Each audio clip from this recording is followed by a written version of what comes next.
Gender transitioning is no new thing to us. It's been a part of our society for a number of years now. But over the past couple of years, it seems to have become more normalized. And it's almost as if the media glamorizes this lifestyle. But as with everything, there are two sides to every story, which means there are both positive and negative effects to transgenderism. But it seems that we are most often shown the positive effects, which isn't necessarily a bad thing. But someone who's considering gender transitioning deserves to know both the positive and negative effects in order to make a decision that is best for them.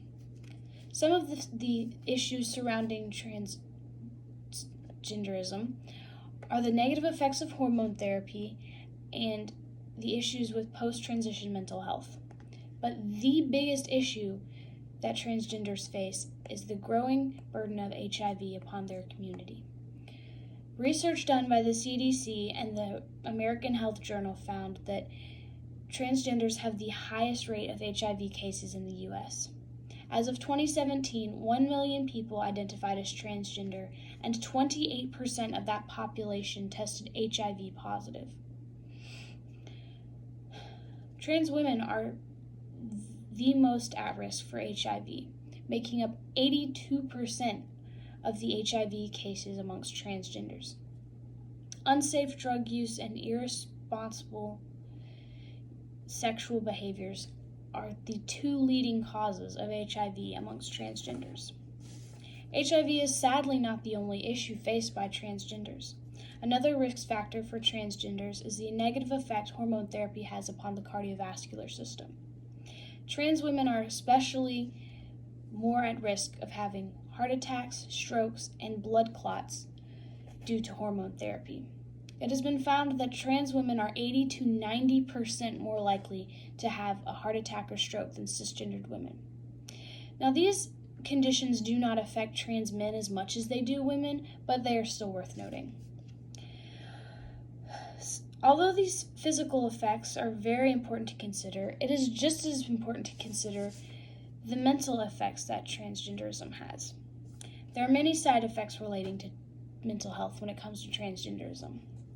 Medical professional Ryan Anderson states that medical evidence suggests that sex reassignment does not adequately address the psychosocial issues and difficulties faced by transgenders, end quote.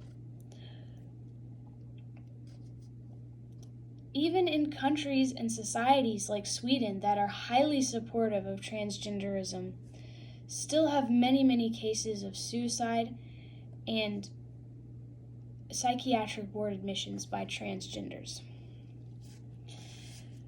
This then poses the question, is transgenderism even a good thing?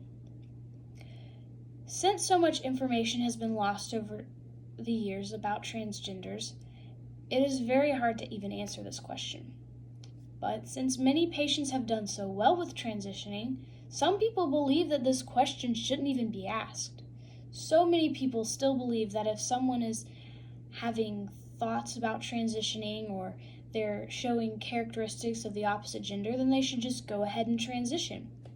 But in reality, this is not the case.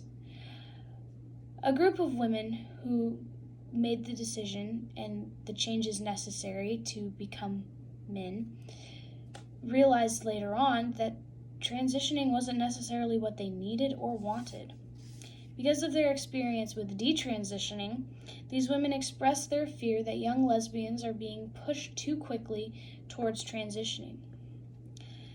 These women feel as if they were pushed to make a decision about transitioning, and now they have to deal with the aftermath of detransitioning every day of their life. These women also felt it necessary to voice their concerns about young people having access to hormone therapies and sex reassignment drugs way too easily. Because even those who are deemed appropriate patients for sex reassignment still have struggles with suicide and depression. It has been found that 30 to 51% of trans teens and non-binary teens have attempted suicide. Thankfully, doctors have been made more aware of this issue and are reaching out to parents and non-parental adults of trans teens to help them have a more smooth transition. Amidst all of these physical and mental issues, there are still those who have had great outcomes with transitioning and do not regret their decisions. But at the end of the day, transitioning is a very personal decision and a big one at that.